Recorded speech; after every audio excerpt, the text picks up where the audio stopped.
এই যে আমার ছাদের গাছ লাগানোর কাজ চলতেছে, এই যে বালু উড়াইলাম, গোবর আছে, তারপরে যে গাঁথনি করলাম। এটা আমার ছাদে আমি কাজ করতেছি, আমার কান দিয়ে যাবি কিরে, কি আইলো এটা বুঝলাম না।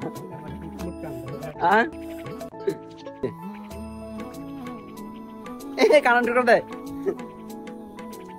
ছিলাম আমি মাসুমে কাজ করতেছিল, গোবর নিয়ে দৌড়াতেছে মাসুম, আর পাখি দেখাতেছি।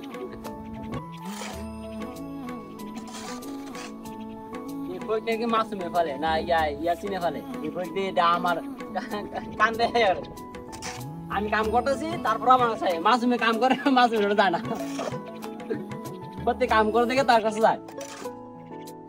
আমি কাম করতেছি জানা যেমন দিকে মাসুম কিছু কি কম কাকা মানে খানা আমি কাম করতেছি না, লাগে আমার বগলে আইতেছি না। আমি তো কাম করতেছি এখন। এ যার এটা যে যার পছন্দ করে তার বগলে দেব। এই না এটা আমি খালি আর লাগে অবস্থা।